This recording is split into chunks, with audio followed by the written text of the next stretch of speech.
Stop scrolling. This message is for you. Listen, guys, this is Andre Jauhe here with Politics Unfiltered. I did a live stream a couple of days ago on the aftermath, on the heels of the death and assassination of Charlie Kirk. Ladies and gentlemen, I've stayed silent on TikTok for a reason. I did give my brief statement and how I felt about it. I did have a guest on also, and we had a conversation on praising Charlie Kirk versus condemning him. I'm not here to condemn Charlie Kirk, ladies and gentlemen. I'm here to speak truth to power, okay? I have a different stance now. I had a certain stance, but I'm staying with the stance that I had, okay? Charlie Kirk professed Christ. For that simple fact, that's all I really want to grasp. That's what I want to talk about. I want to talk about his faith and him professing Christ. And there is a few things that he has said, these videos that I've watched and things that he's said that I can agree on, ladies and gentlemen. I can agree on certain things that this man has said. And listen, we're not perfect. There are some things that he has said that are totally egregious. They're totally blasphemous. They're ugly. They're hateful. They're racist, bigoted. There are a lot of things that this man has said that a lot of you don't agree on. And I don't agree on everything. But there are some things that he has said that I agree with.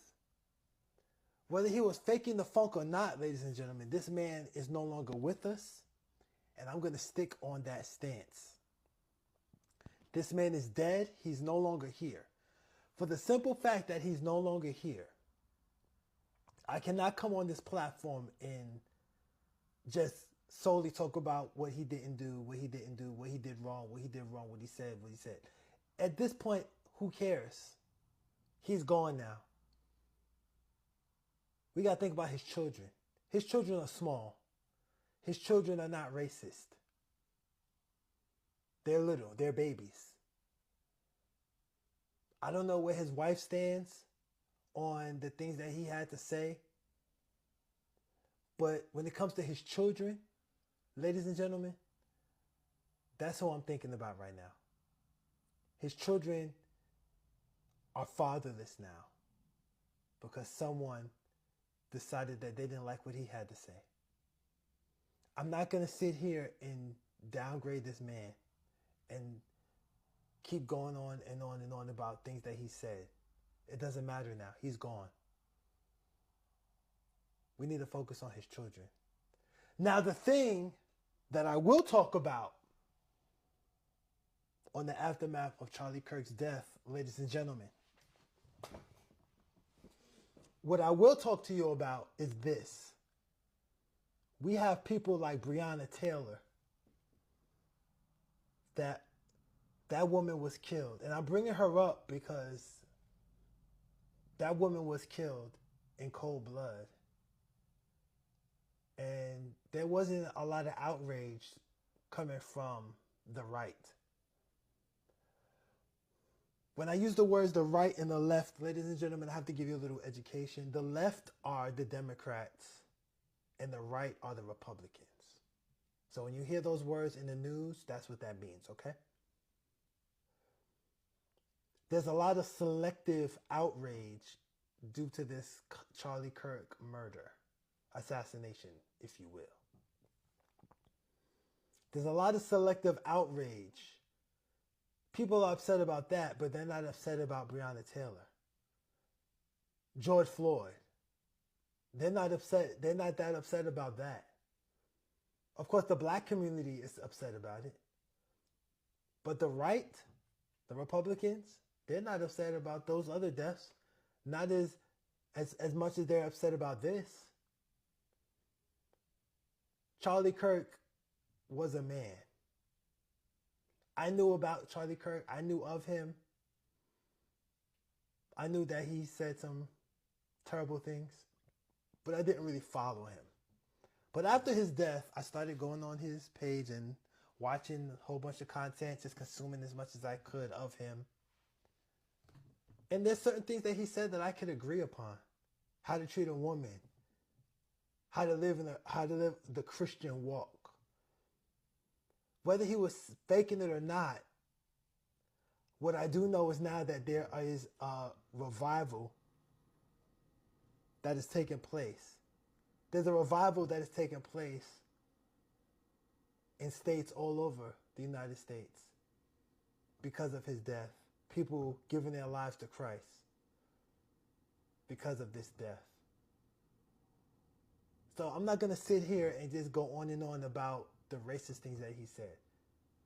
We've all sinned and fallen short of the glory of God, ladies and gentlemen.